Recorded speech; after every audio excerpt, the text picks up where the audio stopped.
antiguas llamadas, porque la lluvia acarició tu madrugada, porque de nuevo Dios a la puerta te llama, porque no sabes lo que pasará mañana, aprovecha para amar.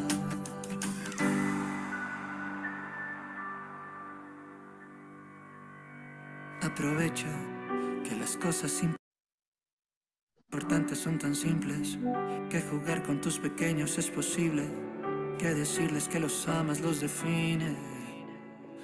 Aprovecha y sacúdete el hastío de los días, desempolva viejas alegrías tan sencillas.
Bueno, muy buenas tardes. Gracias por la espera. Bueno, hoy estamos acá para dar continuación. Bueno, no sé si todos estuvieron a la jornada que estuvimos en febrero en la conmemoración del Día de las Enfermedades Huérfanas. No sé si recuerdan que quedó pendiente la doctora Carolina Cárdenas, que en ese momento lamentablemente tuvo un problema de salud y no nos pudo acompañar, pero como ella siempre está con nosotros, aquí está, nos va a compartir nuevamente sus conocimientos. Ella es neuropsicólogo, su nombre es Carolina Cárdenas Vargas, es magíster de enfermedades raras, especialista en neuropsicología, docente de posgrado de la Universidad Javeriana de Cali y de la Escuela Nacional de Deporte, miembro de la Sociedad Colombiana de Neuropsicología, directora médica de la Asociación Colombiana Síndrome Prader-Willi, neuropsicóloga equipo científico de FICA, la Federación Internacional de Cuidado y Apoyo, y de la Fundación CLS Colombia. Bueno, bienvenida doctora, gracias por acompañarnos nuevamente, por siempre estar presente y apoyarnos en estos espacios. La escuchamos. Bueno, muchísimas gracias para todos. Gracias siempre a la familia Cornelia de Lange Colombia e Internacional que me acogen siempre para todo lo que tiene que ver con estos procesos y estas actividades tan importantes como lo son el compartir ese tiempo en familia, en esta gran familia, para hablar sobre aquellos temas que nos pueden ayudar y les pueden ayudar a todos, porque esto es de un aprendizaje mutuo. Yo también aprendo mucho de ustedes cuando tengo la posibilidad de compartir estos espacios. No sé si se escucha bien, si se ve bien, me confirman por favor. Se escucha perfecto, se Ok. ve perfecto. Bueno, hoy nos convoca un tema muy importante que sabemos que es de alto interés para las familias, para los terapeutas que en este momento nos puedan estar acompañando, los profesionales de la salud, quienes intervenimos en los procesos de rehabilitación integral y está relacionado con lo que llamamos el neurodesarrollo infantil.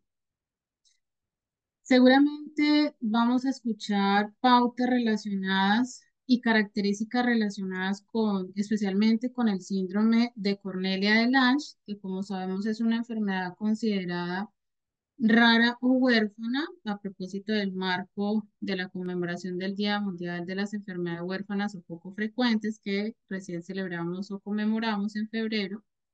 Y esta actividad, pues como ya lo mencionamos, ha sido pensada para seguir conmemorando esta importante conmemoración para propósitos de visibilización, mayor conocimiento y todo lo que tiene que ver con la posibilidad de brindar una mejor calidad de vida a quienes padecen estas condiciones.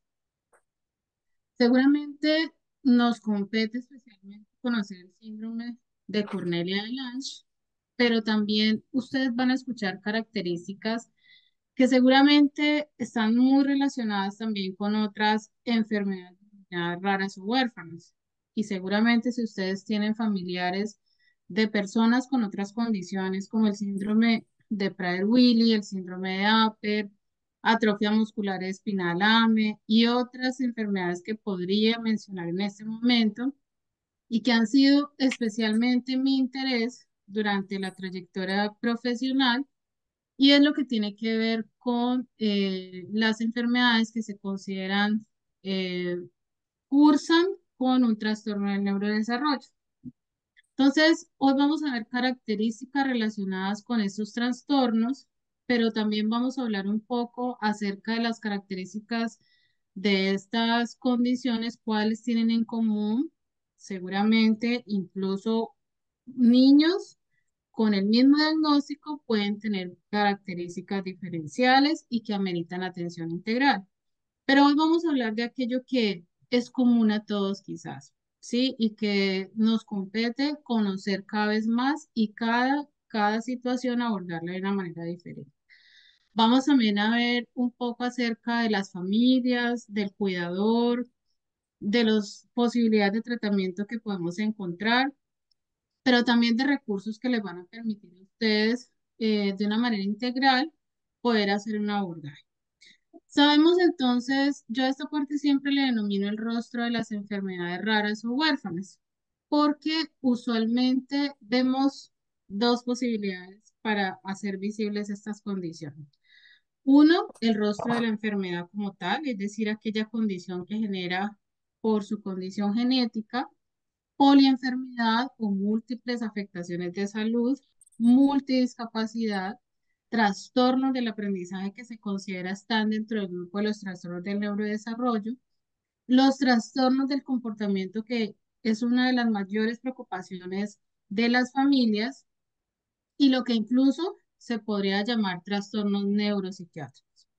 Esto tiene una alta incidencia en el desarrollo, en la inclusión, en la participación y por tanto en la funcionalidad de la persona, llámese niño, niña, adolescente, joven o adulto, afecta la calidad de vida y el bienestar integral y por eso estamos en este momento acá porque nos convoca a conocer aún más y poder aprender juntos herramientas que podamos encontrar para el abordaje integral.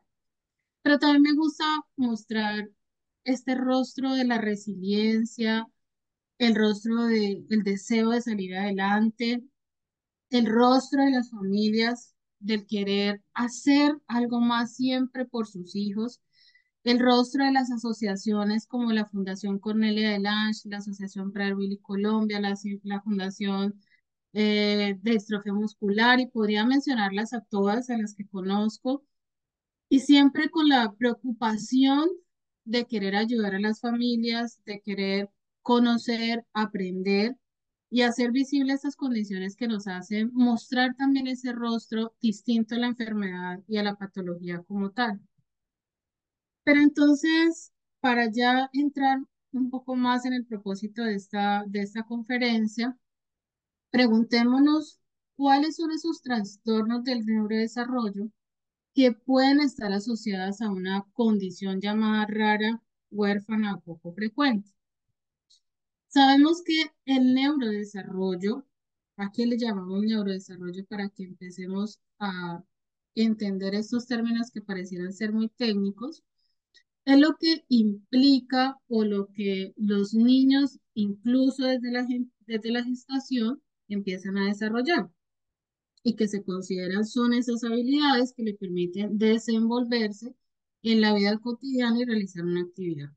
Entonces, dentro del neurodesarrollo hablamos del desarrollo sensorial, todo lo que tiene que ver con la percepción de las sensaciones, el desarrollo motor, que es lo que le permite la movilidad para desarrollar alguna actividad, incluso para la marcha independiente, para la exploración a través del acto motor, el desarrollo del lenguaje, que también es una de las grandes preocupaciones de las familias, porque seguramente con las enfermedades genéticas o las llamadas enfermedades raras o huérfanas, es lo que usualmente más afectado se ve, el desarrollo del lenguaje. Y me gusta mucho esta imagen para hablar del neurodesarrollo porque incluye lo que se denomina el desarrollo emocional y el desarrollo de las habilidades para la socialización. Casi siempre cuando estamos participando en procesos de terapéuticos o de rehabilitación o de habilitación en el caso de los niños para desarrollar estas habilidades, nos centramos mucho en el desarrollo motor, en el desarrollo del lenguaje, quizás en el desarrollo sensorial, pero casi siempre se deja de pronto un poco en un nivel de menor grado de importancia lo que tiene que ver con el desarrollo cognitivo, emocional, socioemocional y conductual.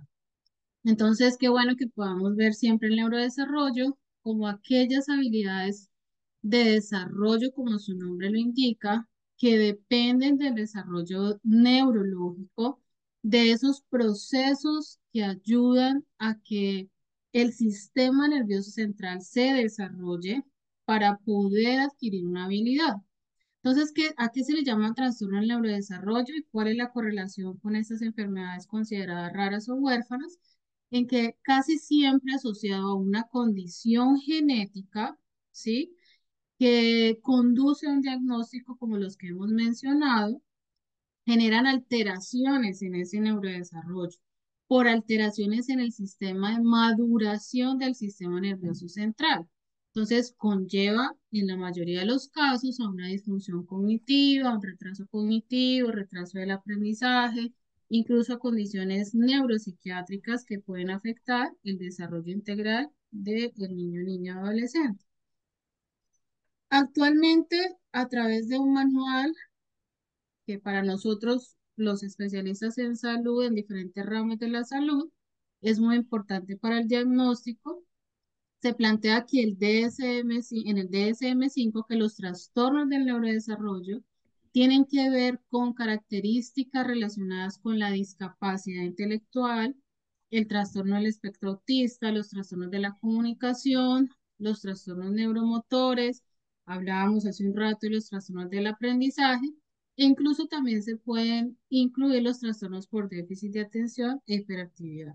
Seguramente ustedes que están escuchando esta conferencia ya están empezando a comprender entonces por qué los niños, las niñas o los adolescentes que tienen una condición como el síndrome de Cornelia de Lange u otros diagnósticos similares causados por una condición genética tienen alteraciones en su desarrollo, en su neurodesarrollo. Pero también quiero decirles que las neurociencias nos han evidenciado de una manera muy bonita y muy especial que el cerebro tiene la capacidad de aprender, de reaprender, de permanentemente estar generando con estímulos terapéuticos, con las alternativas terapéuticas y ahí el sentido de la rehabilitación integral para desarrollar esas habilidades que seguramente no fueron desarrolladas dentro del tiempo esperado por una condición genética. Y eso es lo que se llama o le llamamos la plasticidad cerebral. Es decir, que hay oportunidad de seguir desarrollando habilidades.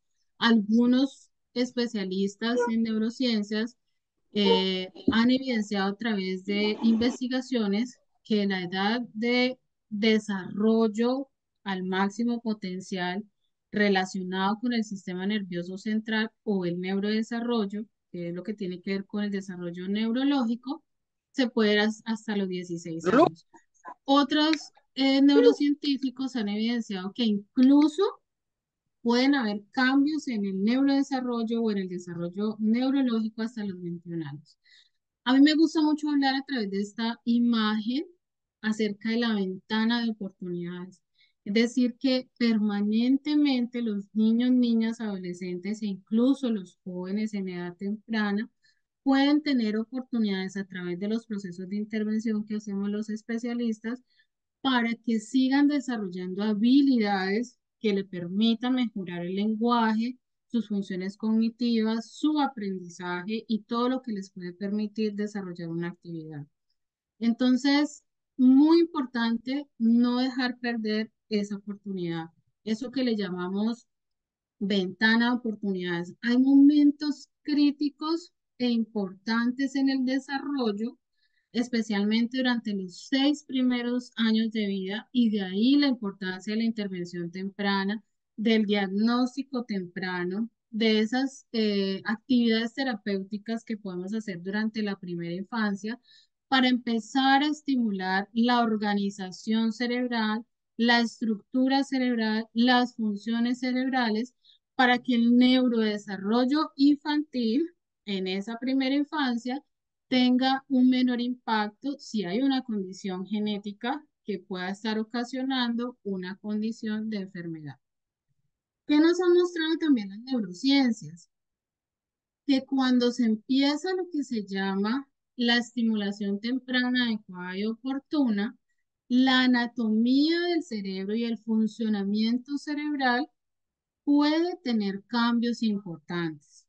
Aquí en esta bonita imagen vemos como un cerebro normal y un cerebro privado de estímulos, de aprendizajes, de terapias y intervención tiene diferencias importantes. Mientras el cerebro que sí ha tenido estimulación, ha tenido intervención, muestra nuevos funcionamientos, nuevas conexiones nerviosas y cambios anatómicos, el cerebro privado de estímulos no tiene esos cambios, no tiene esas nuevas conexiones y por tanto su funcionamiento no muestra evolución.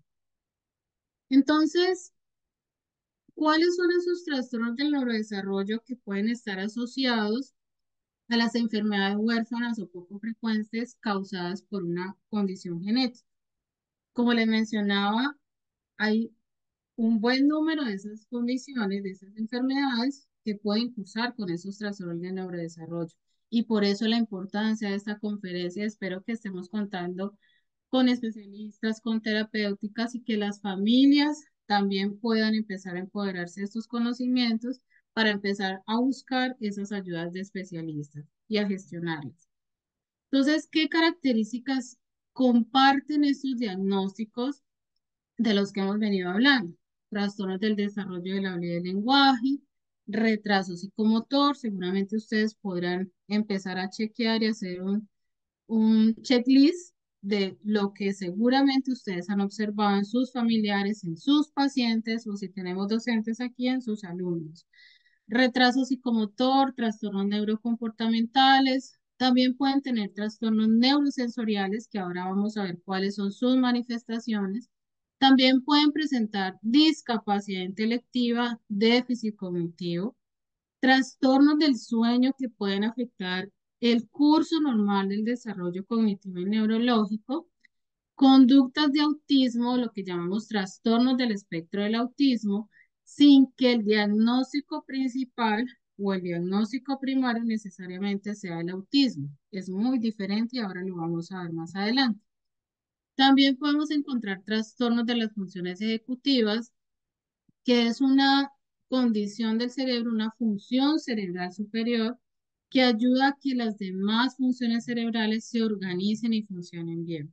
Hemos hablado también de los trastornos del aprendizaje y que usualmente generan multidiscapacidad asociada. En resumen, entonces, los trastornos del neurodesarrollo en niños y niñas con enfermedades genéticas o poco frecuentes o raras cursan con problemas del comportamiento y en el desarrollo cognitivo. Si pudiéramos resumirlo, lo resumiríamos en estos dos grupos de afectaciones y ya hemos hablado de cuáles son esas condiciones.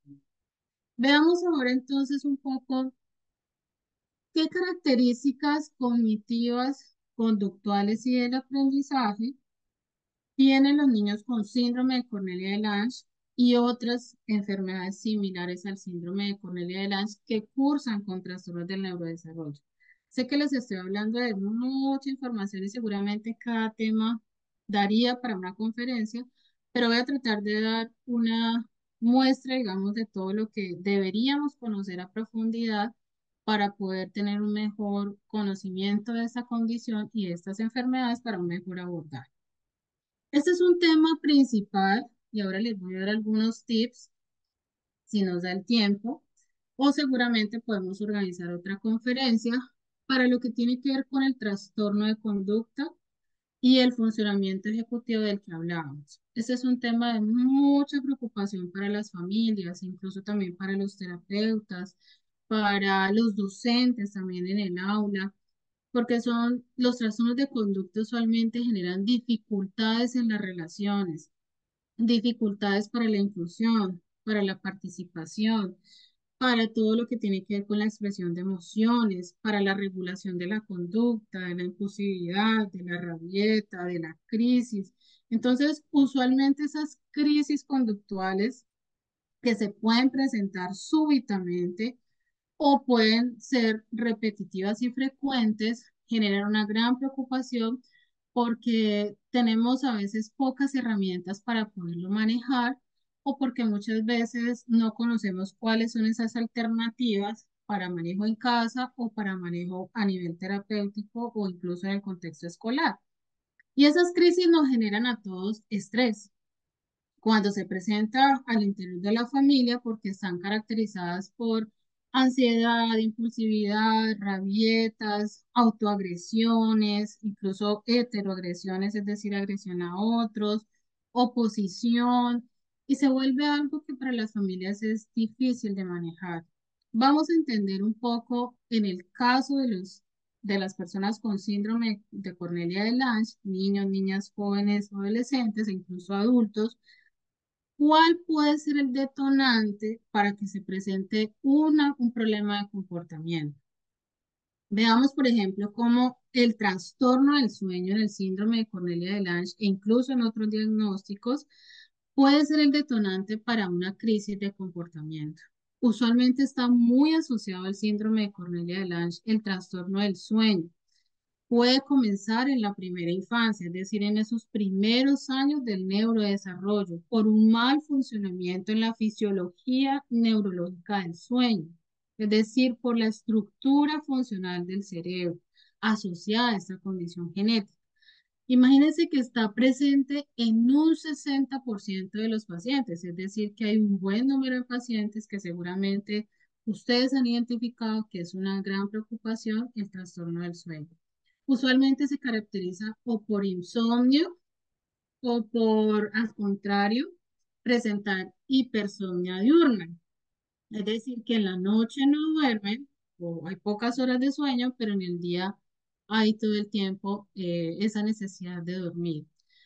Pueden también presentar apneas del sueño y cuando se presentan estas afectaciones del sueño pueden afectar el desarrollo cognitivo, la memoria especialmente para el aprendizaje y pueden ocasionar problemas de comportamiento como irritabilidad, impulsividad, incluso autoagresión por dificultad, digamos, para encontrar esa sensación de descanso y al contrario estar en un permanente estado de cansancio y sensación de fatiga, sobre todo cognitiva y atencional. ¿Qué otro detonante podemos encontrar específicamente en el caso de las personas con síndrome de Cornelia de Lange? Y hay otros diagnósticos que comparten también esta característica. El dolor es muy importante manejarlo en el síndrome de Cornelia de Lange. Por las afectaciones en la percepción del dolor, no será fácil darnos cuenta que muchas veces una reacción conductual puede estar asociada a reflujo gastroesofágico, a problemas osteomusculares, a estreñimiento. Y como casi siempre hay una capacidad limitada para comunicar el dolor de manera verbal, entonces fácilmente no vamos a identificar que un niño, una niña, un joven, un adolescente con Cornelia de Lange está presentando un problema de comportamiento, una crisis de conducta porque hay una fuente de dolor físico que no han podido comunicar ni verbalizar para poder identificar qué le está ocasionando ese comportamiento. En la mayoría de los casos, muy importante siempre que haya una crisis de conducta, valorar objetivamente si hay posibilidad de alguna fuente de dolor y manejarlo. Hablamos también de los trastornos neurosensoriales como parte de los trastornos del neurodesarrollo que se pueden presentar en personitas con síndrome de Cornelia de Lange u otros diagnósticos similares. ¿Qué es un trastorno neurosensorial? Es una hiperrespuesta ante ciertos estímulos. Por ejemplo, para lo que podría ser el ruido de una licuadora, para nosotros podría percibirse como normal, pero para las personas con un trastorno neurosensorial, el ruido de una licuadora, cerrar una puerta, el ruido de un teléfono u otros ruidos se pueden percibir muy agudos, muy discordantes, se pueden percibir como algo que fastidia, como algo que no se tolera, por alteraciones en la percepción del umbral de esas sensaciones y de esos sonidos.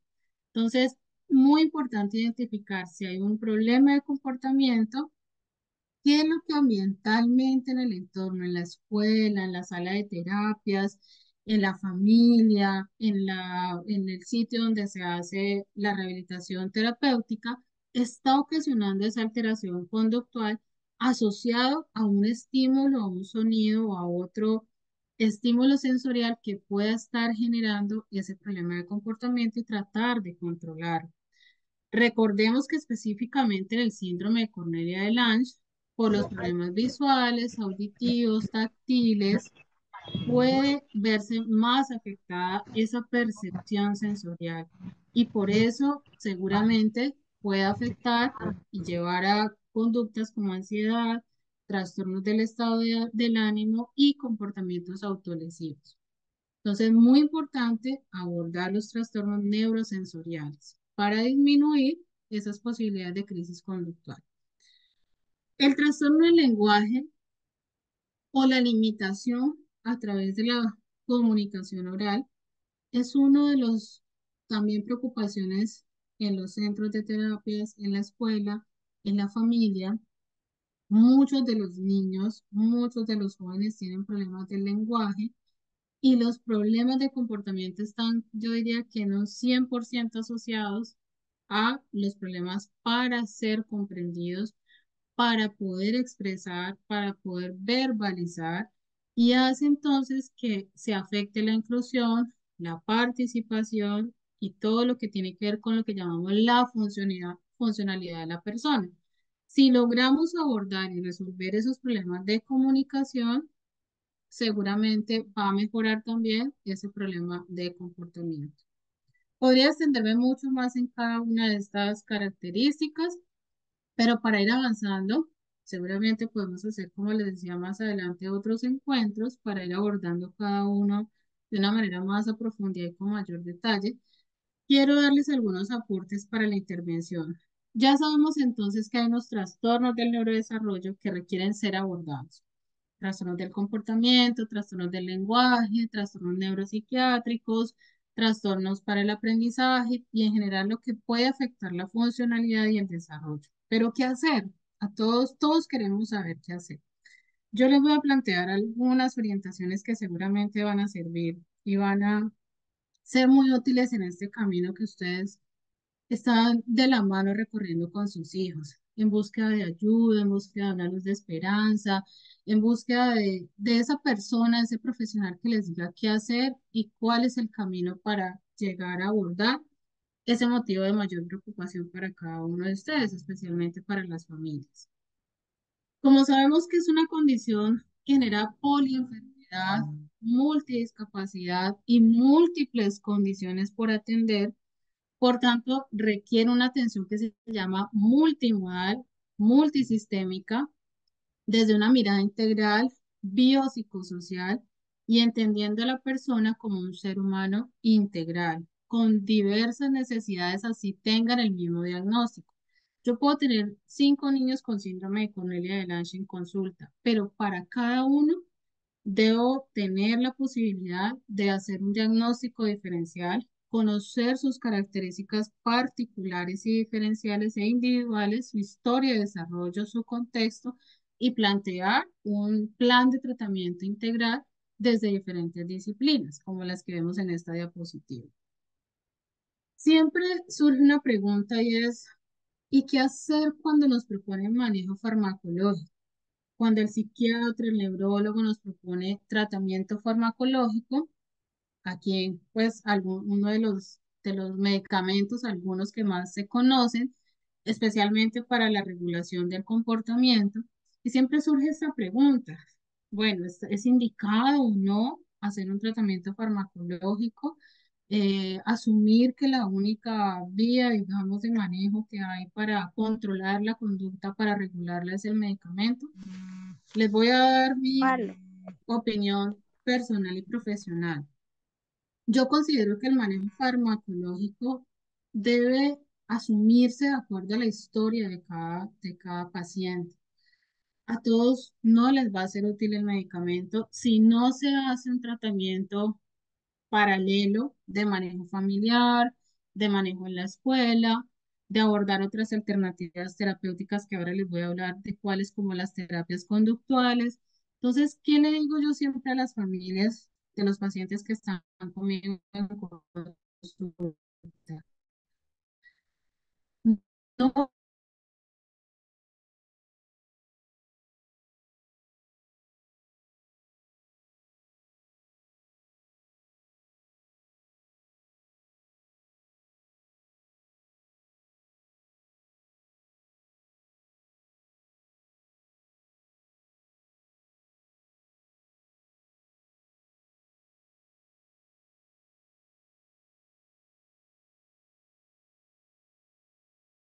Esto daría para otra conferencia y qué bueno que pudiésemos profundizar un poco más en esto. Disculpa, ¿me pueden validar si se está escuchando bien? Es que estoy escuchando algo que no sé qué es. Se está escuchando perfecto. Ok, vale, muchas gracias. ¿Cuáles son esas alternativas que yo llamo de tratamiento no farmacológico?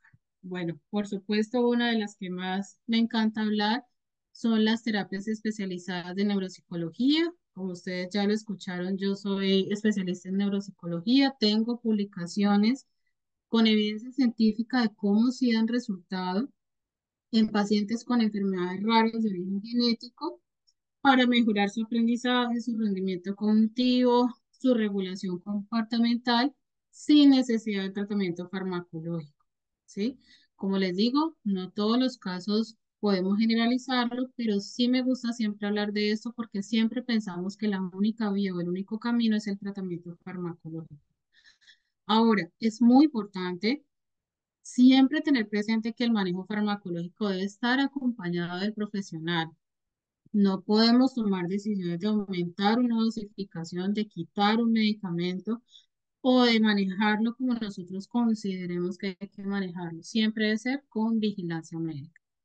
Las terapias de neuropsicología, entonces, son terapias especializadas que podemos hacer con un especialista en neuropsicología, como es mi disciplina, para desarrollar esas conexiones nerviosas, esas neoformaciones, esas características clínicas neurológicas que necesitamos para un mejor funcionamiento cerebral, para la regulación de la conducta y el aprendizaje. También existen las llamadas terapias de neurofeedback, que son de terapias de estimulación neurológica o neuroestimulación. Las hacen terapeutas denominados neuroterapeutas con entrenamiento, siempre con la formación necesaria y la experiencia para poder hacer. Son con tecnología de punta, no son invasivas y pueden también y han evidenciado de manera científica muy bien el efecto que puede generar para mejorar el rendimiento cognitivo, el aprendizaje y los problemas de comportamiento. También están las terapias de estimulación neurosensorial. Recordemos, como les decía, que muchas veces asociados a los trastornos neurosensoriales pueden estar asociados los trastornos del comportamiento. Entonces, muy importante acudir a aquellos profesionales que tengan estos entrenamientos porque son especialistas en estas terapias, especialmente los terapeutas ocupacional, para poder realizar estas terapias llamadas de estimulación cerebral. La musicoterapia es una de las terapias alternativas no farmacológicas que ha mostrado también evidencia científica y hay estudios de las neurociencias que han mostrado cómo el cerebro puede reorganizarse, puede ser estimulado, tiene cambios anatómicos y estructurales y funcionales que nos muestran las neurociencias para evidenciar los efectos de la musicoterapia. Como les decía, les podría hablar de otras que conozco y que me gusta mucho recomendárselas a mis pacientes como alternativas no farmacológicas, pero me tomaría mucho más tiempo y seguramente en otro momento lo podemos abordar. Entonces, ¿cuál es la misión que yo siempre me propongo como profesional?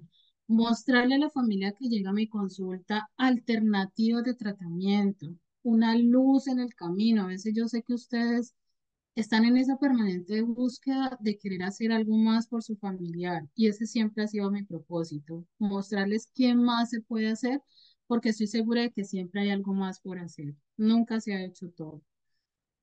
Importante, las alternativas terapéuticas no farmacológicas como las que les he mencionado nunca van a reemplazar otros tratamientos, por ejemplo, especialmente los farmacológicos, porque como les decía, son alternativas que pueden coayudar, pueden complementar, pueden ayudar a que sus procesos puedan tener una mejor evolución y que se vayan superando como esas dificultades que los niños pueden tener en el neurodesarrollo. Siempre pensando en las necesidades individuales, diferenciales, con asesoría de los profesionales y especialistas, pero a mí sí siempre me gusta plantear que siempre hay más alternativas a tener en cuenta. En síntesis, entonces, ¿qué debemos buscar con la intervención? Un diagnóstico oportuno, que ojalá podamos llegar cada vez más tempranamente al diagnóstico, que cada vez la edad de diagnóstico sea más temprana. Procurar una rehabilitación y una habilitación funcional, es decir, que ayude a la persona a ser más funcional para las actividades de la vida diaria, básicas, cotidianas e instrumentales, como vestirse, bañarse, alimentarse, participar en las actividades de la escuela, participar en las actividades de las terapias y todo lo que le permita tener calidad de vida, inclusión, apostarle a la vida independiente de la funcionalidad. Muy importante la intervención psicosocial. Siempre en mis conferencias hablo de que la intervención psicosocial aún sigue siendo lo huérfano de la atención de las enfermedades huérfanas. ¿Por qué? Porque casi siempre nos hace falta pensar más en la importancia de la familia, en la importancia que tienen para generar oportunidades que permitan mejorar la atención integral, que la apuesten a la resiliencia, a la generatividad, cómo podemos darle herramientas a las familias de educación, reconocerlos como parte importante de estos procesos. Sin las familias nosotros podemos hacer muchos esfuerzos, pero van a ser en vano. Pensar en el cuidador y aprovecho para reconocer toda esa labor que se está haciendo a través de FICA bajo el liderazgo de Joana, porque pienso que definitivamente hay que apostarle al cuidador. Y hablando un poco de eso, sé que me tomaría, como les decía, mucho tiempo, pero me gusta hacer énfasis también en mis conferencias acerca de la importancia de pensar en el cuidador.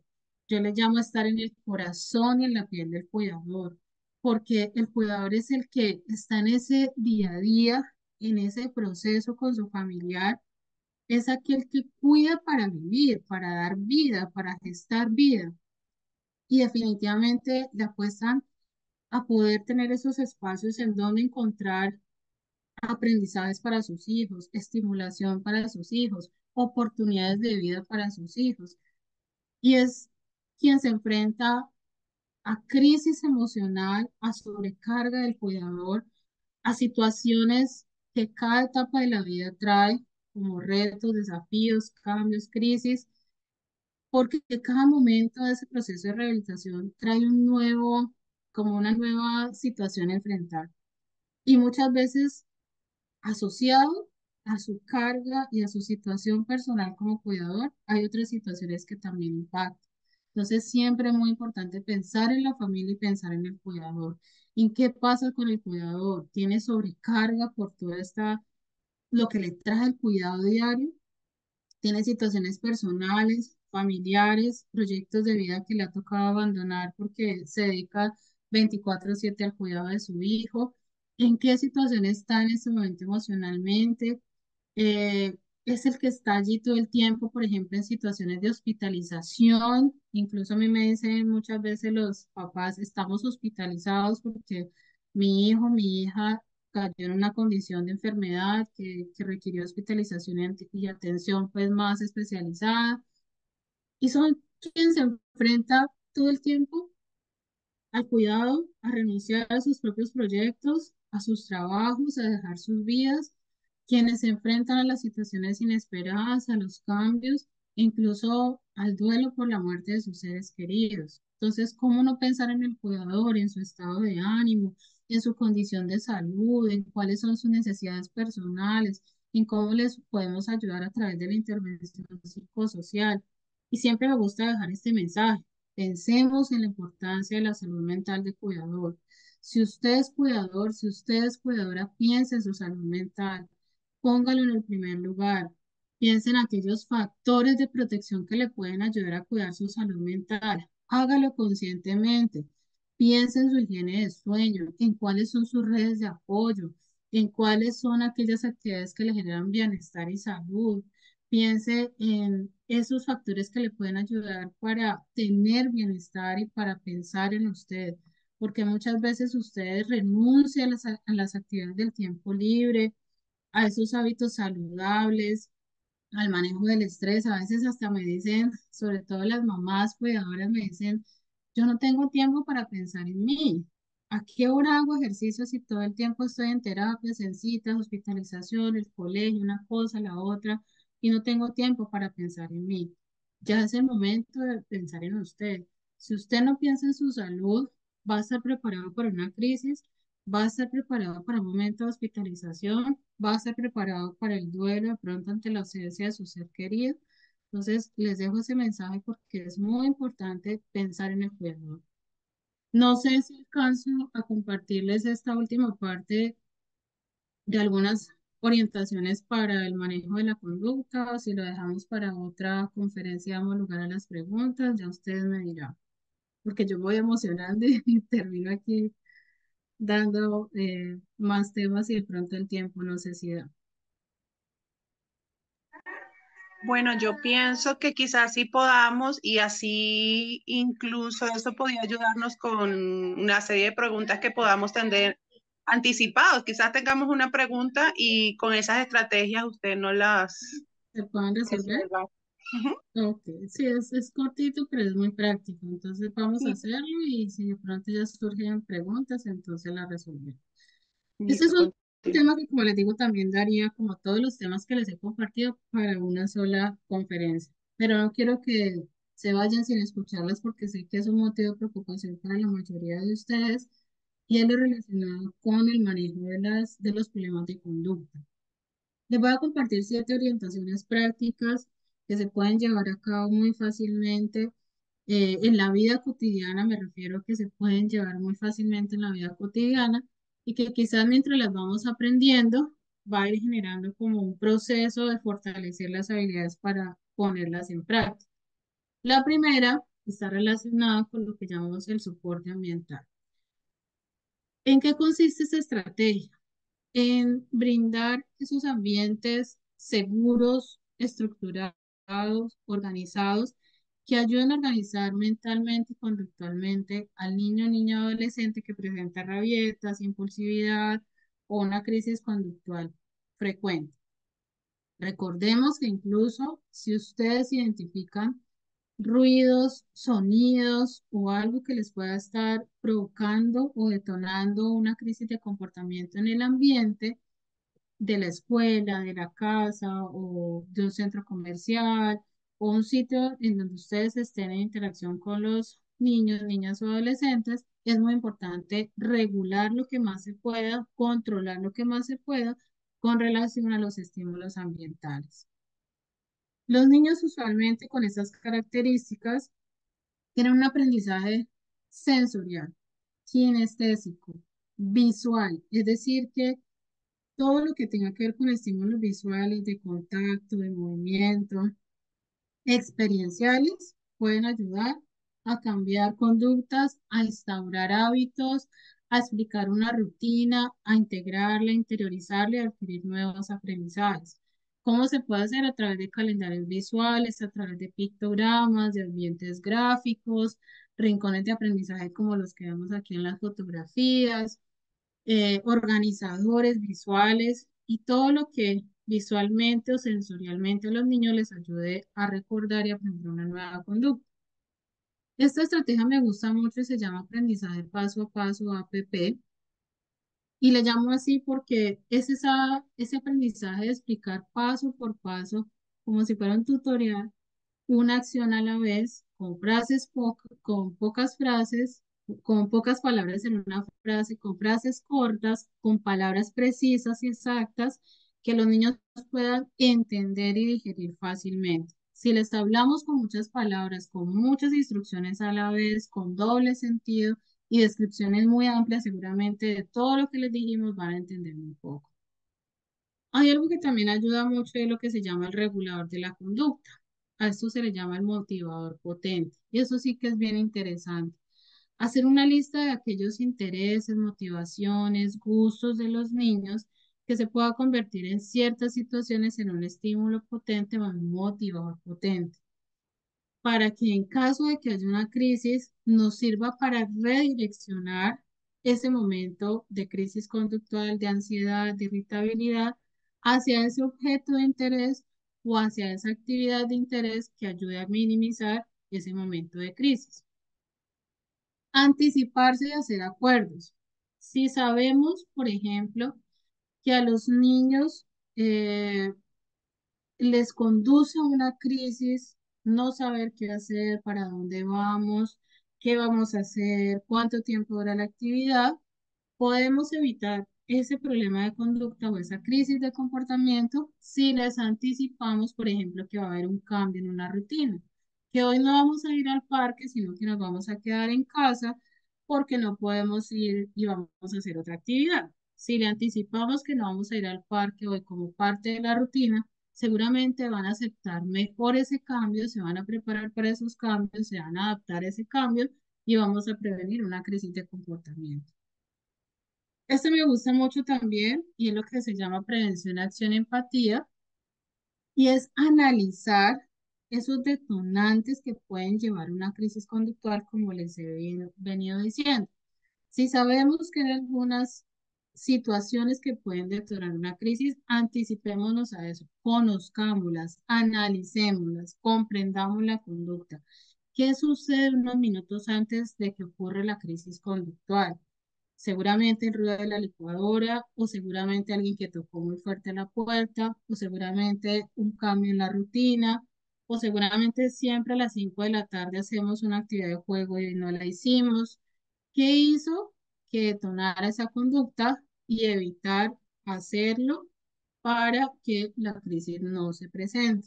Entonces, prevenir, acción y entender qué le sucede al niño o a la niña en ese momento. Y por último, y muy importante, hablábamos de las limitaciones para la comunicación. Si logramos entender ¿cuál es la mejor manera para el niño comunicarse? Si a través de un pictograma, si a través de señas naturales no verbales, si a través de una tablet, si a través de un medio tecnológico que se llama sistema alternativo aumentativo de la comunicación, que les permita aumentar o mejorar la funcionalidad de la comunicación, seguramente vamos a evitar muchas crisis conductuales. Yo les decía que muchos niños, por la imposibilidad de comunicarse, de no tener cómo comunicarse, generan crisis de comportamiento. Entonces, encontrar esa alternativa con ayuda de los terapeutas o con ayuda del conocimiento que ustedes adquieren en estos encuentros, se puede buscar esa manera de mejorar la comunicación. Muy importante entender que toda conducta se puede modificar, se puede regular, se puede cambiar. Siempre va a haber un método para cada niño para ayudarle a modificar ese comportamiento y que seguramente con esos encuentros que hacemos, que siempre voy a estar muy agradecida por hacerme partícipe, a todas las actividades que realizamos por el bien de las familias, de los pacientes, por su bienestar, su calidad de vida. Sigamos aprendiendo juntos, sigamos buscando el camino, sigamos tocando puertas, buscando especialistas que nos puedan ayudar, siempre con el ánimo de conocer, de saber que hay algo más por hacer. Y bueno, muchas gracias. Espero haberles aportado un poco más al conocimiento de sus familiares, de sus pacientes para los temas que hay en este momento con nosotros, y espero que podamos tener muchos otros encuentros. Bueno, muchas gracias, doctora Carolina. Bueno, no sé si algunos de los presentes, de los padres, de los cuidadores, algún acudiente, algún terapeuta tiene alguna pregunta para la doctora, para entonces proceder a la sesión de preguntas.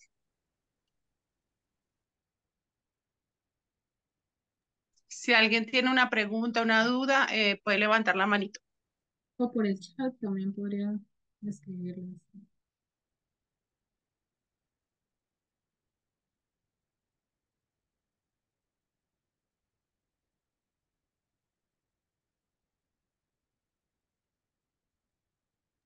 Bueno, por lo visto no hay ninguna. La verdad es que si me preguntan estuvo súper claro. De hecho, lo de las estrategias, súper, porque creo que eso es lo que buscamos. No solo los familiares, los cuidadores, todos aquellos que estamos a cargo de ellos, lo que necesitamos es eso, saber reconocer y saber en qué momento debemos actuar y qué es lo que debemos hacer en ese momento. Entonces, eso de verdad que es muy valioso. Así Buenas es, tardes. totalmente. Buenas tardes.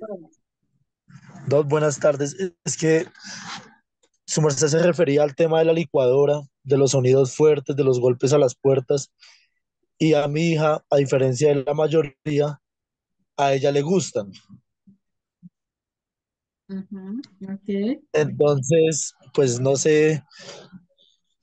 Bueno, o sea, es como mi punto de vista, sí, o sea, no es una pregunta, sino es más mi opinión. No, pero muy importante. ¿Cuál es tu nombre? Ferney Castillo, Ferney, ¿cuántos años tiene tu hija? María José tiene 6 años. Tiene 6 añitos. ¿Y tiene síndrome de Cornelia de Lange? Sí, señora. Ok, bueno, mira, muy interesante porque hay dos cosas que debemos identificar. O lo que les molesta, les aturde, les incomoda, o lo que les genera una sensación positiva o un estímulo motivador. Entonces, hay niños que pueden presentar hiperreactividad frente a estos estímulos.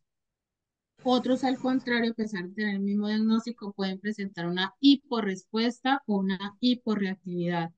Es decir, que es como si no escucharan ese ruido. En el caso de María José, ella evidencia que al contrario le gusta, la estimula positivamente y favorablemente. Entonces, también hay que aprovechar cuando a un niño de pronto le genera cierta motivación, cierta respuesta favorable o positiva, porque eso va a servir para, digamos, alguna actividad terapéutica o alguna actividad de la vida cotidiana que sea necesario realizar. Ya sería diferente si de pronto ustedes observan que tiene conductas de fijación, es decir, que se puede tardar mucho tiempo escuchando un mismo ruido y que se quede allí mucho tiempo escuchando ese sonido, ese ruido y que no se interese por otras actividades porque ahí ya vamos a generar otro tipo de afectación sensorial que puede afectar el aprendizaje, la participación y todo lo que tiene que ver con una respuesta conductual o de aprendizaje. Entonces sí hay que vigilar también muy bien eso, que no vaya a pasar al otro extremo como a que quiera todo el tiempo sobreestimularse o autoestimularse con un estímulo y que no pueda salir de ese estímulo y se quede fijada allí. Ok, doctora, muchas gracias. Gracias por la participación. Creo que hay una pregunta en el chat. Si no estoy mal. Sí, hay una preguntita en el chat. Dice así. Buenas tardes. A mi hija antes le gustaba demasiado hacer ruidos y sonidos. ¿Esto se asocia con el autismo? Bueno, ahí no. Ujú. Súper importante también la pregunta porque muy relacionada con lo que hablamos. Muchas veces puede haber una fijación sensorial frente a ciertos estímulos. El teléfono, el sonido del ventilador, que son los más comunes, el sonido del papel, ¿sí? El sonido de un plástico, y seguramente se pueden quedar mucho tiempo allí y desinteresarse por realizar otras actividades. Entonces, cuando un niño se sobreestimula o se autoestimula con esa sensación, bien sea rascarse, bien sea oler algo, bien sea escuchar algo, hay que ayudarles a que salgan de esa fijación sensorial, porque se pueden retraer de tal manera que pierdan el interés por otras actividades. Sí puede estar asociado a los trastornos neurosensoriales de los que hablábamos, que requieren tratamiento neurosensorial para mejorar esa hiporrespuesta, hiperrespuesta o percepción e integración de esas sensaciones y evitar, por ejemplo, que haya conductas de retraimiento que pueden estar asociadas o interpretadas como conductas de autismo. No necesariamente es autismo, ¿sí? Pero sí se puede asociar a una conducta de aislamiento que puede interpretarse como autismo y requiere manejo. Ujú. Muchas gracias. Bueno, vamos a esta última pregunta aquí. El señor igual de Tecno. El anterior. Una pregunta, ¿es recomendable que escuche en frecuencias sonoras? Creo que alguien utiliza hacer terapias con eso. Las frecuencias sonoras tienen un fin claro, un propósito claro, un fin terapéutico claro o un objetivo claro, es decir, para qué lo estamos haciendo, para abordar qué conducta o para lograr qué aprendizaje.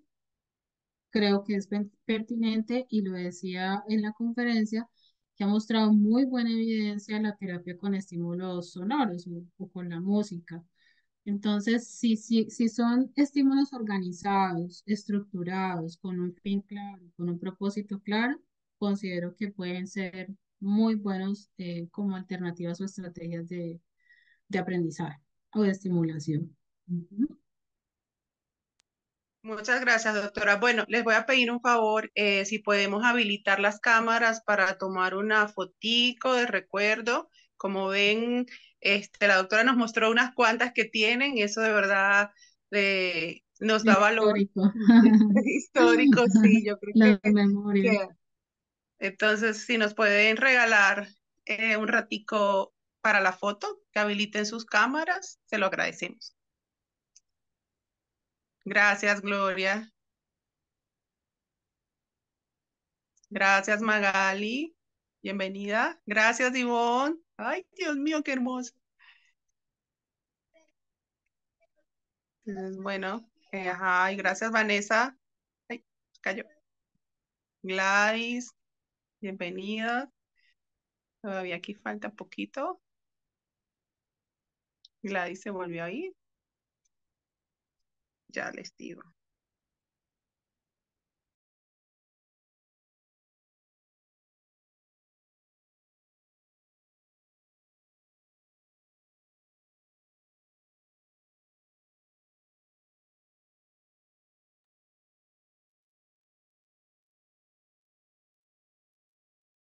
¿De dónde nos acompañan las personas que están conectadas? ¿Me quieren escribir por el chat mientras? Lista, ya está la fotico. Les dejé, Mm, bueno, no sé quién va a decir algo. Igual le dejé por el chat, quería comentarle el correo nuevamente si quieren hacer alguna pregunta también, igual por ahí estamos en contacto. Se bueno. conectan de Venezuela, es terapeuta de lenguaje, Qué aquí bueno. de Bogotá, bueno, pues de Medellín, que Ay, yo de no, Bucaramanga. Hola, Ana María, muchas gracias por de, conectarte. de Mosquera, bueno, de verdad, De Ibagué, Bucaramanga. muchas gracias por acompañarnos. Entonces, bueno, vamos a dar por finalizado. Igual, bueno, si quieren igual continuar, ya Todos nos escribieron de dónde nos acompañaba, Yopal. de Yopal. Wow. Yopal. Estamos extendidos. Sí, Bueno, pero muchas mi hija, gracias, familia. ¿Sí? ¿Querías listo. decir algo? No, que mi hija es la única de Casanare. ¿De Casanare? De Casanare, Casanare. sí. Muchas gracias, doctora, por toda la información. Siempre Bueno, hemos es con estado muchísimo gusto. atentos ahí, Muchísimo gusto y espero entonces que tengamos otros encuentros de aprendizaje. señora. Muchas gracias. Bueno, Muchas así será. Gracias, familias, porque ya todos somos una gran familia. Gracias, doctora, por siempre acompañarnos. Esperamos que ese encuentro sea pronto y que podamos gracias. seguir aprendiendo. Gracias por estar siempre ahí. Feliz noche, Bueno, con entonces. mucho Nos gusto. despedimos. Dios le bendiga. Amén.